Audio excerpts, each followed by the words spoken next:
Boa noite a todos. Gente, só reforçando o convite que Beto fez, que tem muitos temas. Geralmente as pessoas aqui acham que as jornadas médicas são muito médicas ou só da área de saúde. Mas eu vou ler alguns temas para vocês verem. O homem integral, uma proposta para o ser. O Evangelho, o caminho da saúde absoluta. Então tem vários temas que tem a ver com estados de consciência. Então tem vários temas que tem a ver com o que a gente busca mesmo na leitura do Evangelho. Então é um evento extremamente interessante e sintam-se convidados para participar. Não é caro, 20 ou 40 reais se for profissional ou estudante. As inscrições vai ser no auditório da FIEP e é uma oportunidade da gente encontrar esses estudos mais profundos em relação a alguns temas que a gente não pode abordar com mais profundidade numa palestra como essa, que é a da noite de hoje, cujo tema é o tempo de Deus. Eu acho que todos vocês devem ter visto aquela fotografia daquela criança morta numa praia e que certamente deve ter sido a foto que marcou essa tragédia que continua acontecendo na Europa e os países árabes, que muitas pessoas refugiadas, fugindo tanto do Estado Islâmico quanto do governo sírio e de outros países. E a gente olha aquela fotografia e a gente pode ter dois sentimentos em relação às tragédias humanas nos dias de hoje. A gente olha aquela fotografia e enxerga a tragédia que ela demonstra, de fato, o muro invisível da indiferença que o continente europeu tenta montar para barrar a vinda daquelas pessoas que fogem de conflitos, muitos dos quais foi fruto de intervenções equivocadas, tanto da Europa como dos Estados Unidos, da OTAN de um modo geral, naquele mundo muçulmano extremamente complexo, que a gente não entende, vê como uma coisa só, mas é muito complexo. Mas também ver aquela foto e pensar que a morte de uma criança, a morte dos seres humanos, era algo comum no passado. Quando a gente lembra, por exemplo, que durante as cruzadas, em que cristãos buscavam recuperar a Terra Santa, uma das estratégias do exército do Vaticano era colocar crianças na frente na caminhada, para que elas caíssem nas armadilhas e morressem, para que o exército passasse sem problema nenhum. Então, na verdade, quando a gente pensa na história passada, comparando com a história recente, por mais trágico que seja a cena, o nosso próprio sentimento de tragédia por uma única criança, embora a gente saiba que são várias, mostra que a gente avançou. Portanto, às vezes a gente fica se perguntando, provavelmente o que perguntou muita gente que estava na Europa durante a Segunda Guerra Mundial, onde está Deus num momento como esse? Ou quando a gente está sofrendo na nossa vida, quando a gente está num momento muito difícil da nossa existência, que a gente também se pergunta, Deus não vê o que está acontecendo? Eu sei que para muitos de nós que tem uma visão de unicidade das existências, que acredita que só tem uma vida, é até difícil responder isso. E se por outro lado, para nós que acreditamos na multiplicidade das existências, pelo processo de reencarnação, nós entendemos que nós estamos vivendo uma colheita do que foi plantado, nem por isso significa dizer que a gente deixa de sentir a dor na hora que a colheita chega. Em nenhum momento a crença na reencarnação nos torna frio a dor da coletividade ou a dor de um ser humano que sofre a colheita de um plantio amargo. Porque nós, quando estamos colhendo o que a gente plantou, a gente quer ser acolhido, a gente quer ser ajudado, a gente quer ser compreendido. Tudo que a gente não quer na hora que a gente está caído e sofrendo é ouvir alguém dizer, tá vendo? Eu disse que ia dar errado. Tudo que a gente não quer é indiferença. Você plantou, agora colha. Mas se muitos seres humanos fazem isso, às vezes até da nossa família, Deus, que é infinitamente misericordioso, age de forma bastante diferente. E embora saiba que é preciso que o filho colhe o que plantou, ele acolhe esse filho que plantou para que ele plante uma nova árvore. E sabe que aquela sementeira que foi colhida é para gerar um aprendizado. Por isso, quando a gente pensa que existem tempos diferentes entre a percepção racional nossa de ser humano, que precisou demarcar o tempo para poder otimizar a vida num mundo que tem ciclos, os ciclos do dia, das semanas, dos meses, do ano, para que a gente pudesse se orientar, a gente teve que criar e organizar o tempo, calendário e datas e ciclos para que a gente pudesse se organizar melhor. É tão forte essa organização que eu tive recentemente, a terça-feira passada eu tive no hospital psiquiátrico para visitar uma paciente fora aqui de Campina Grande e observei que, depois de ter passado por uns 5 monitorias para chegar a paciente, parecia que eu estava num presídio de segurança máxima, observei que em todas as portas havia: hoje é dia tal, do mês tal, do ano tal. Porque uma das coisas que mais provoca desequilíbrio psicológico é perder a noção do tempo. É por isso que naquele filme de Tom Hanks, O Náufrago, ele marcava o tempo no coqueiro para que ele soubesse o que estava acontecendo. A perda da noção do tempo para nós é muito ruim e nos torna desconecto com a raça humana. Mas Deus age sobre um outro tipo de tempo. Mas dá para, pelas próprias experiências da gente, a gente compreender um pouco desse tempo de Deus. Existe uma frase muito comum que a gente ouve: o que vem fácil vai fácil. A gente já deve ter ouvido isso muito, né? A gente observa, por exemplo, que quem está no mundo do crime rouba, como aquilo é muito simples, continua roubando até que é pego. Dificilmente você vê um ladrão que faz um grande roubo e pensa: pronto, agora eu vou abrir uma franquia, vou investir, vou estar na poupança privada e vou me aposentar. É tão gostoso a aquisição rápida daquilo ali, sem esforço nenhum, que a pessoa fica empolgada. Eu lembro, por exemplo, sobre essa questão de dificuldade e facilidade. Eu lembro, na minha época, que muitos de vocês vão se identificar, que não havia MP3.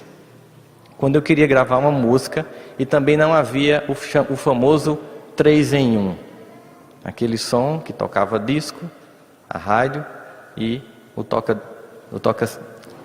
cassete. Me lembra isso, demo faz tempo, né? E não tinha, então o que é que eu fazia? Eu ficava com um gravador na frente da rádio. Eu passava a tarde inteira esperando que tocasse aquela música que eu queria. Tipo aquela música: quando faz amor, se olha no espelho. E eu passava a tarde inteira esperando que tocasse. Mas não só isso, porque quando tocava eu estava com a mão no rec play para apertar na mesma hora, para não pegar a entrada da música trocada, e ficava em preces, para que o miserável do locutor não falasse no meio da música, tipo Campina FM. Geralmente ele falava. Mas aquela música dava tanto trabalho ter aquela música, que aquilo era uma coisa assim que a gente repassava para os amigos com ciúme. Porque era difícil conseguir gravar uma música. Eu lembro que eu comprei o LP do RPM. Eu não emprestava para ninguém. Eu ouvi até que furou. E tanto que eu escutei. Era uma coisa cara, rara. Hoje em dia a gente tem tanta música no smartphone que a gente nem lembra o que tem lá. Nem escuta, nem dá tanto valor porque é fácil. E a gente pensa, por exemplo, nessa geração atual. Nós sabemos que o traço de ansiedade é humano. Quando Jesus vai dizer: não vos preocupeis com o dia de amanhã, a gente já percebe que daquela época, e antes mesmo daquela época, os gregos já falavam disso, havia uma vontade de antecipar o tempo. Que naquele filme Clique, a gente vê que o resultado não é muito positivo para o indivíduo, porque ele não aprende quando ele pula etapas. Mas a gente observa que aquela vontade de antecipar o tempo gerou uma sociedade ansiosa. Nós temos hoje, sem sombra de dúvidas, uma ansiedade generalizada na humanidade, que tem gerado muitos transtornos, como, por exemplo, síndrome do pânico, dificuldade de dormir, palpitação, pela incapacidade de suportar o tempo das coisas, vontade de que a coisa aconteça antes do tempo. E nesse processo, a gente lembra que a vida tem ciclos, e que nesses ciclos, a própria natureza já mostra que a gente não pode fazer coisas de uma vez só. Dificilmente a gente pode comer hoje para uma semana. Por mais que a gente queira, a gente não pode hoje encher e ficar alimentado até o próximo sábado. Nem muito menos tomar banho por um mês, embora algumas pessoas parecem que acreditam nisso. A gente tem que entender que a gente precisa repetir e precisa respeitar ciclos. De forma que a gente vai vendo na vida que esse processo de ciclo inclui a necessidade de muitas vezes avançar e muitas vezes se retirar. Por isso que às vezes a gente não avança, porque isso implica prudência. Seria covardia não continuar avançando, ou seria prudência recuar no momento oportuno? Existem várias passagens no Evangelho que se mostram isso.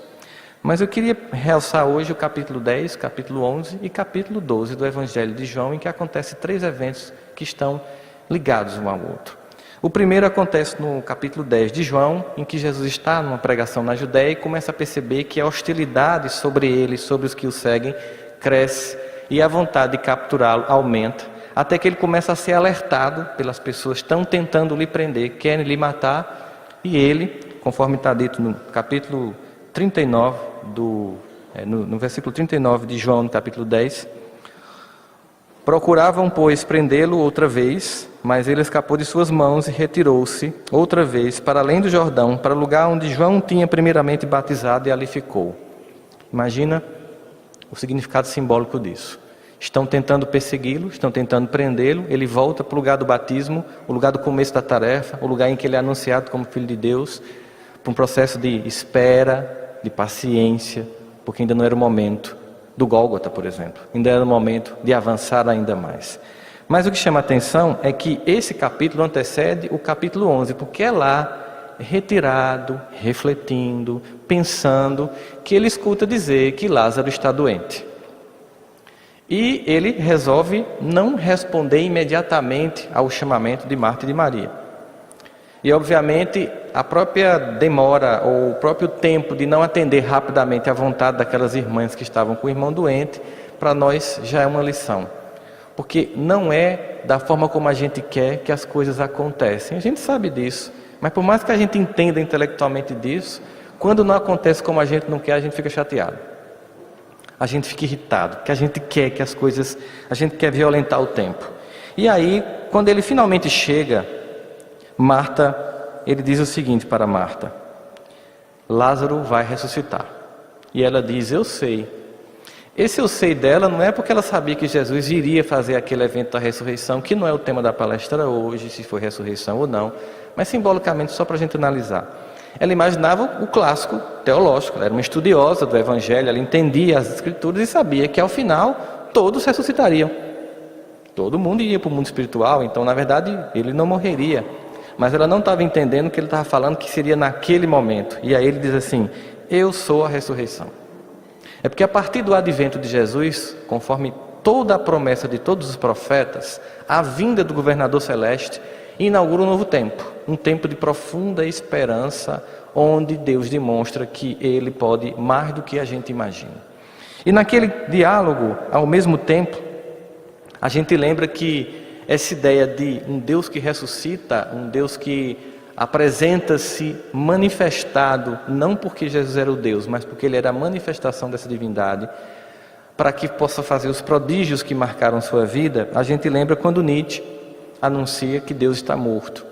E as pessoas entram em euforia na Europa, afinal de contas as pessoas estavam muito irritadas por anos de perseguição ao conhecimento, universidades pichadas, pessoas em êxtase com a ideia de que Deus estava morto. E na época um grande repórter americano entrevista um grande teólogo dos Estados Unidos perguntando: e aí, de fato, Deus está morto? E esperava uma resposta teológica que pudesse, com muita argumentação, ir de encontro ao que Nietzsche tinha falado. E ele não respondeu assim. E aí também nos dá uma lição sobre entender o Evangelho intelectualmente ou entender ele emocionalmente. Ele diz assim: não, Deus não está morto, eu estive com ele hoje de manhã no meu jardim. Não era nenhuma resposta impactante, não era nenhum estudo de exegese profunda e teologia para tentar mostrar que Nietzsche estava equivocado. É que ele sentia a presença de Deus, mesmo que alguém não sentisse e achasse que ele estava morto. Para muitos, Deus está morto de fato. Para outros, Deus é uma concepção intelectual. E para algumas pessoas, Deus é vivo no coração. E essa é a condição que nos faz pensar em que ponto Deus está na minha vida, para poder saber como Ele age no tempo dele na minha existência. É por isso que Rubem Alves, ele diz o seguinte: faz tempo que, para pensar sobre Deus, não leio os teólogos, leio os poetas. A ideia de que a gente pode imaginar que, como aquela música que o acorde canta: onde está Deus? Pergunta o cientista, ninguém o viu jamais, responde às pressas o materialista. Deus é somente uma invenção da fé. O pensador dirá sensatamente, e aí ele vai descrevendo, mas ele vai dizendo que ao final eu vejo Deus na frase do poeta, na mão que se doa, na criatura boa, ou vai vendo a presença de Deus, não numa discussão, mas a presença de Deus naquilo que não é dito, como diz Humberto de Campos, num Deus que não compete com a vaidade humana, que não quer aparecer, não quer ser citado no currículo Lattes, não quer ser citado em nenhuma página, não quer ISBN, simplesmente não precisa daquilo que nós necessitamos. Mas é muito interessante, porque muitos têm conhecimento da vivência, conhecimento do Evangelho, e poucos têm conhecimento da vivência prática. É o que a gente chama de diferença entre conhecer e converter. Nós temos, obviamente, um primeiro momento de sedução pelo aquilo que ele nos impressiona intelectualmente. Mas é só quando ele impacta emocionalmente que a gente vai entender a dinâmica do Evangelho na nossa vida e vai respeitar os ciclos e tempos que Deus, não atendendo a nossa intelectualidade, atende aquilo que nós necessitamos. Porque o tempo humano, ele é racional. Nós o criamos para ordenar o dia e as circunstâncias. O tempo de Deus age conforme as emoções. É quando Ele sabe que nós estamos de fato prontos, que Ele oferece aquilo que a gente tanto solicitava. Porque se der antes, destrói. Se você oferecer liberdade a um filho de 12 anos para ir sozinho para um show, sair na sexta-feira e voltar na segunda, você o destrói. Se você fizer isso com um filho de 15 anos, você também o destrói. Enquanto ele depender de você, ainda assim, pense na possibilidade de que se ele depende de você, você que determina a norma. E se ele não respeita a norma do tempo de um pai e de uma mãe que sabe a maturidade das coisas, ele se destrói. E se nós que somos assim podemos entender isso, imagine Deus. O quanto Ele sabe que muita coisa não é ainda o tempo. Quantas coisas a gente desejou antes, isso aconteceu muito depois. E quando aconteceu, a gente concluiu: se eu tivesse tido isso 10 anos atrás, tinha dado errado. Eu teria me empolgado, eu teria me perdido, eu não teria entendido, eu não teria bem aproveitado. Na verdade, Deus respeita esse tempo. Mas a gente pode violentar isso? Pode. A gente pode criar um movimento de insistência, desrespeitando esse limite, ultrapassando, mas toda vez que a gente faz isso, vem consequências. Uma dor profunda se abate, porque não temos maturidade. Quando o ego humano é exposto a algo maior do que ele pode absorver, num tempo e numa velocidade que ele não tinha como ir incorporando, absorvendo, abstraindo e construindo possibilidades emocionais para suportar, ele se destrói. Nós temos vários exemplos no mundo das celebridades, porque as celebridades, elas acontecem, muitas, a maioria, instantaneamente. Embora muitas venham trabalhando há muito tempo, mas é de repente que elas se tornam conhecidas para o mundo todo. Vamos imaginar, por exemplo, o caso de Elvis Presley, que vivia tentando gravar, vivia cantando com seu violão no seu quarto, e de repente ele explode, mas é algo tão vultuoso que ele não consegue dar conta e entra em rota de colisão com o próprio eu e se destrói. Temos Marilyn Monroe, mas mais recentemente nós temos Amy Winehouse, que era uma cantora britânica com a voz de uma negra jazzística americana, um potencial imenso, mas ainda assim volta numa impossibilidade de conjugar essa vida e termina morrendo por overdose de álcool. Porque é como se ela fosse exposta muito ao que desejava antes do tempo da preparação do ego. E toda vez que a gente quer violentar as coisas, há uma repercussão negativa, porque é necessário o tempo da maturidade para que as coisas aconteçam. Então, uma coisa que chama a atenção também é que ainda no capítulo 11, Marta diz uma coisa que é interessante ver ela dizendo isso para Jesus, porque é como se fosse uma cobrança. Ela diz assim, lá no capítulo 11 de João, no versículo 21, Marta diz o seguinte: Senhor, se tu estivesse aqui, meu irmão não teria morrido. Ela estava dizendo de forma doce: o celular não despertou não? Por que você atrasou? Você chegou tarde. Ela está dizendo isso, como alguém que ama o irmão, que ela mandou a notícia 2 dias antes, e ele levou 2 dias para finalmente decidir ir. Ela pensou, 1 dia antes, e ele estaria vivo. E aí a gente fica pensando, será que Jesus atrasou?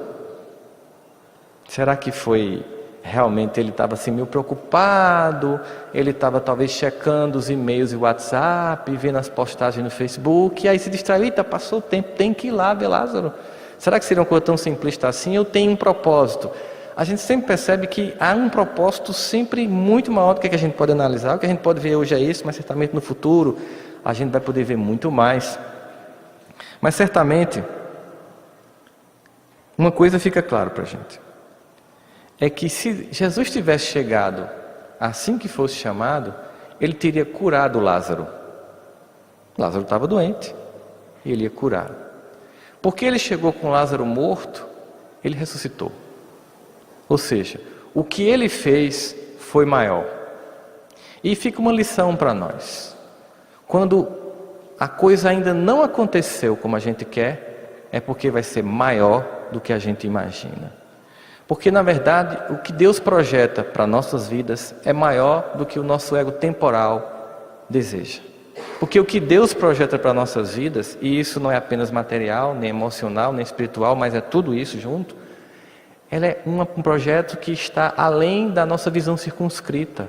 Por isso que quando demora, é porque vai vir mais do que nós imaginamos. Se ele tivesse chegado antes, era cura.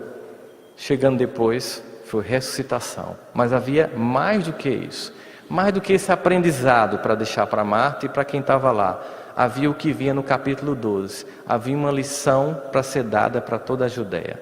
Na sequência do capítulo 12, Jesus ele vai a Jerusalém na Páscoa. E havia uma trama do Sinédrio para que ele fosse, já que ele não tinha sido preso, já que ele tinha fugido, já que ele tinha ido para o Jordão, ele tinha escapado e não tinha, digamos assim, um motivo evidente, ao menos uma estratégia política tinha que ser armada, porque já queria voltar na Páscoa, se combinou para que ele fosse ignorado, para que ele entrasse e as portas estivessem fechadas, para que ninguém observasse ele passando. O que aconteceu foi inversamente o contrário. Milhares de pessoas estavam esperando Jesus com ramos na mão, saudando a vinda do Messias. E quem estava do lado de Jesus? Aquele que fugiu? Não. Aquele que prudentemente se recuou para continuar uma tarefa que é além daquele momento, recua, vai visitar Lázaro, e quando Jesus volta naquele momento em que todos estão festejando, o que é que o Sinédrio tem que engolir, tem que observar? É que Jesus volta e do lado dele está um homem que havia sido enterrado há 4 dias. Mostrando mais uma vez a grandiosidade da tarefa dele. Lázaro entra com Jesus junto com a multidão, mostrando o quão disposto estava o Cristo em nos acolher em nossas dores, em nos encontrar nos momentos difíceis, mas não nos atendendo no tempo que a gente quer, mas no tempo que é necessário. Nesse processo, obviamente a gente percebe que Deus não atrasa. Porque nós não podemos ancorar nossas esperanças nos sentimentos. Sentimentos terminam gerando ansiedade, angústia, tristeza, depressão, porque não acontece como a gente quer. Quando a gente está ansioso, triste, depressivo e angustiado, é porque as coisas não estão acontecendo como a gente quer. Quando a gente ancora não nos sentimentos, mas na esperança e na fé, a gente entrega. E quando a gente entrega, a gente relaxa, porque nós não tomamos conta de nada. Segunda-feira passada, eu peguei um avião pequeno de uma cidade para outra, numa palestra que eu fui fazer, um avião que tinha 20 lugares. E quando o avião foi decolar, era turbohélice. Eu entrei e fiz um turbohélice. Não é uma coisa muito agradável, um turbohélice, mas pelo menos são 2, né? E começou e parou. Aí eu fiz assim, respirei, todo mundo tenso. Aí começou de novo a tentar partir, parou. Aí eu fiz, é o seguinte, eu não vou desencarnar hoje, que já me disseram, que eu vou morrer velhinho. Então tem 2 opções. Ou o avião quebra de vez e eu fico, ou ele funciona até eu chegar. E eu vou relaxar, eu vou ouvir música. Coloquei música e comecei a ouvir. O avião pegou e foi até a próxima cidade. Não foi nenhum poder meu. Mas o que eu podia fazer naquele momento? Me desesperar e passar a viagem todinha tão tenso, mas tão tenso, mas tão tenso, que eu ia chegar destroçado no lugar onde eu ia, e imediatamente havia uma palestra para fazer, ou eu ia ouvir música, olhar a paisagem e saber que se o avião fosse cair eu não podia fazer nada, e para ele continuar voando eu também não posso fazer nada, porque não depende de mim. Quando a gente quer sustentar pelo sentimento, eu iria ser tomado de pavor, de angústia e de medo. Ia ser muito desgastante. É claro que de vez em quando que ele fazia aquele vaquinho e esses menorzinhos faz mais, opa, a fé é fraca, aí ela oscila conforme o avião vai caindo, mas volta, ele sobe, aí você, voltou, tá, vai, né? Quando pousa, aquela sensação de como Deus é maravilhoso, e você fica assim, bom, realmente não era a hora, mas o que significa dizer é que nós temos que entregar, porque quando nós não entregamos, nós sofremos. Mas eu gosto dessa figura e vou repetir, nós entregamos igual a Whoopi Goldberg em Ghost, quando ela vai entregar aquele cheque de $4 milhões àquela freira em Nova York, motivo de toda aquela tragédia que foi ao assassinato do amigo. Ela entrega o cheque à freira, a freira puxa, ela segura, aí a freira puxa de novo, ela segura, e aí que o Espírito faz, devolve ela solta. É porque quando a gente entrega a Deus, a gente entrega assim vacilando mesmo. A gente diz, Deus resolve todos os meus esforços, meu repertório de possibilidades de agir esgotaram-se. Eu já pensei, eu já maquinei várias possibilidades, eu já usei as pessoas importantes que eu conheço, tudo que eu podia usar que o mundo oferece eu fiz e não está funcionando. Então só tem uma coisa, é que você age agora. Olha, quando a gente faz isso, significa dizer que Deus, que devia ser sempre o plano A, é o nosso plano B. Primeiro a gente tenta resolver, depois a gente delega. A gente poderia começar perguntando como Ele podia ajudar a gente a resolver aquilo, delegando primeiro, escutando a intuição, porque Ele fala. Mas a gente, tudo bem, Ele fica lá paciente, igual a freira. Se você soltar o cheque, eu pego, se não, fica com você. Se você soltar o problema e der para mim, e tiver merecimento, possibilidades, acontece o que você nem imagina. Mas enquanto você quiser resolver com suas possibilidades, não acontece nem o que você imagina. Mas essa entrega exige uma fé que não é racional. Exige uma fé que é emocional. É um sentimento daquela criança que adormece no meio de uma festa, sem temor nenhum, porque está nos braços do Pai. E sabe que vai acordar no outro dia, na cama dele, no quarto dele. Inclusive de noite, quando chegar em casa, a mãe dá uma mamadeira sem que ele nem saiba, toma dormindo. Porque ele está sendo cuidado e ele consegue dormir no meio de uma micarande, no meio do Parque do Povo, no meio de uma festa familiar barulhenta, porque ele tem absoluta confiança no cuidado do Pai. Essa condição de criança que se entrega, que muitas vezes falta na gente, porque a gente fica raciocinando demais, e muitas vezes confundimos fé raciocinada com falta de entrega e falta de emoção. A fé raciocinada nos é trazida pela doutrina espírita para nós não mistificarmos e não dogmatizarmos e não mais uma vez usarmos o Evangelho para destruir, dividir e conquistar. Isso é a função da razão nessa nova vertente do Evangelho redivivo. E isso não exclui entrega emocional, isso não exclui uma emoção e uma entrega completa a um Pai que cuida de todos nós. E aí, a gente vai vendo esse processo no desenrolar da lição do Evangelho e vemos que os limites são bênçãos. Aquilo que a gente não está conquistando e que nos irrita é algo que não deve ser conquistado ainda. E nós entramos num processo de dinâmica engraçada que a gente vê na constelação familiar. Para que eu possa viver na minha família, eu preciso respeitar e honrar profundamente os meus pais, o que implica obedecê-los. Mas ao mesmo tempo, para acontecer como pessoa, eu preciso desobedecê-los. Há um momento em que eu tenho que sair, mas mesmo que esse momento aconteça, tem que ser num tempo da maturidade e em meio ao respeito. Porque mesmo quando o pai e a mãe dizem assim, não faça que não vai dar certo, e você insiste em dar certo, não significa que seu pai e sua mãe estavam lhe sabotando.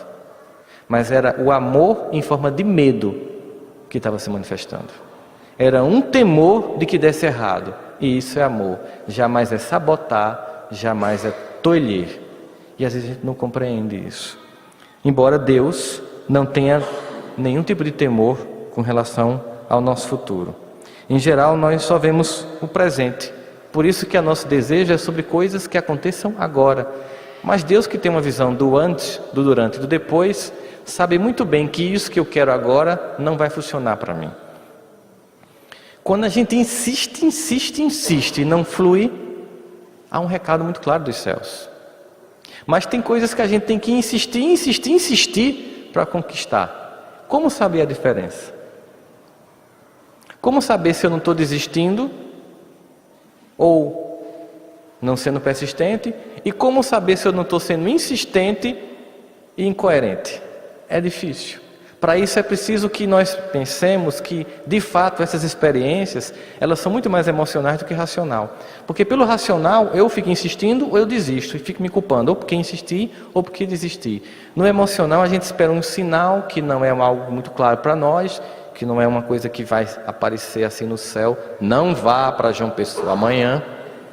Não existem esses recadinhos assim, mas certas intuições, certos sentimentos, certas sensações que apontam desconforto ou leveza.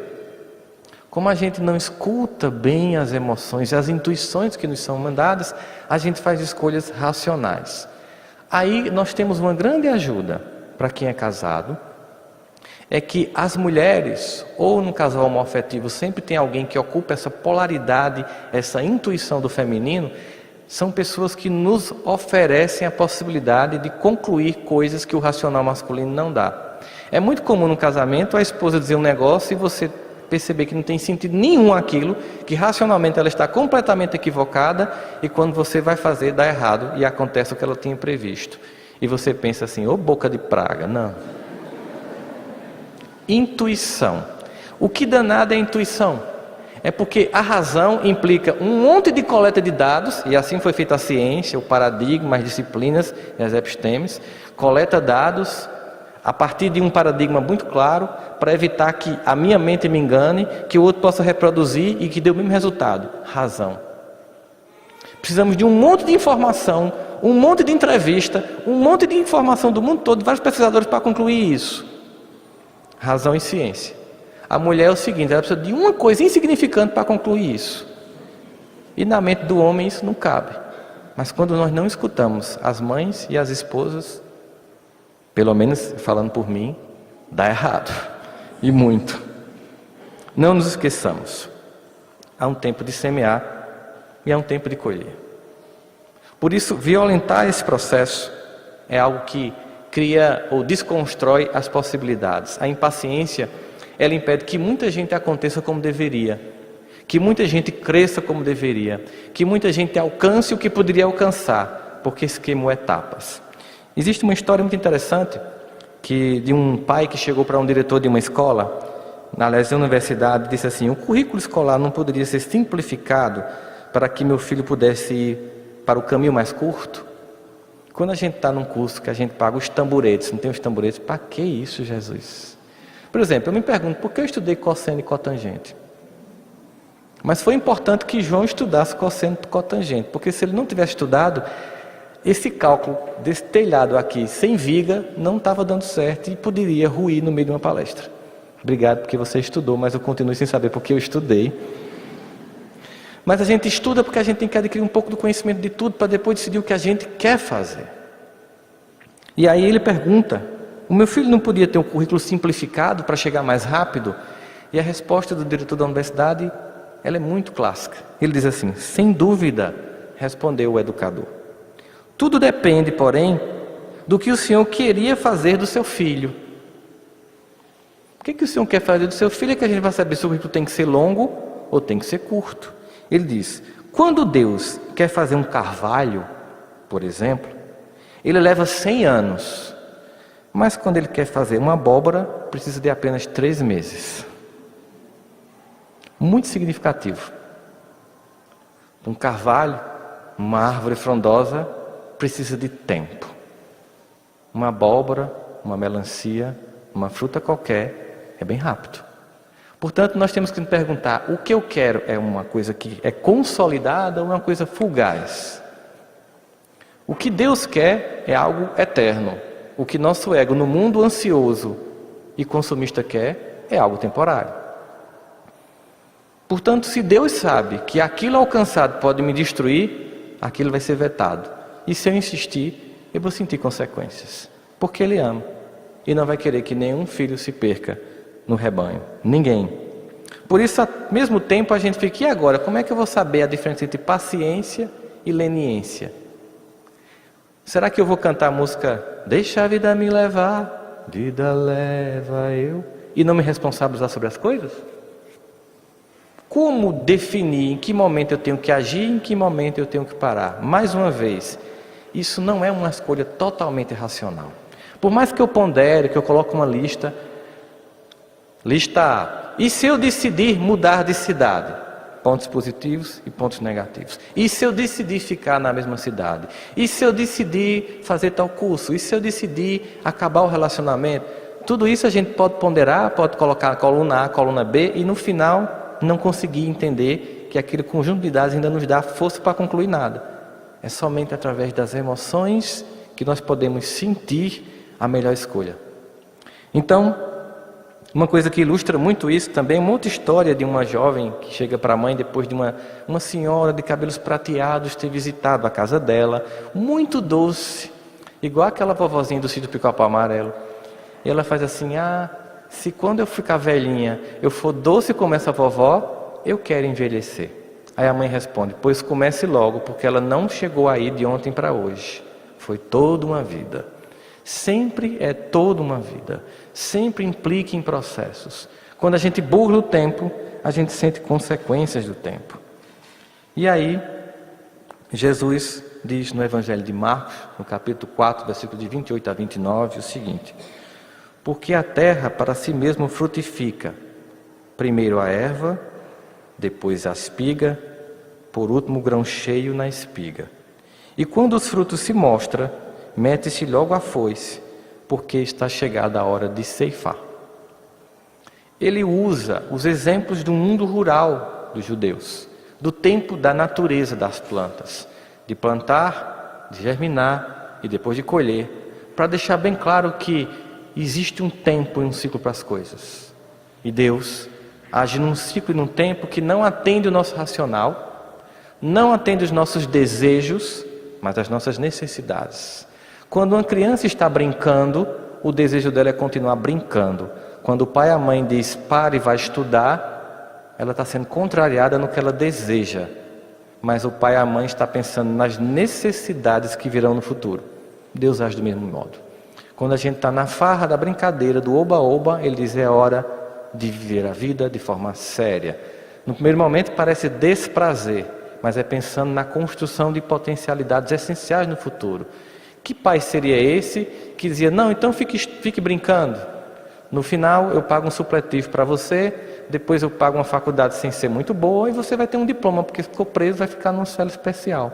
Tem gente que diz isso. Que pai seria esse? Teria amor, teria responsabilidade e teria dotado o seu filho daquilo que ele precisa para viver no mundo? Não.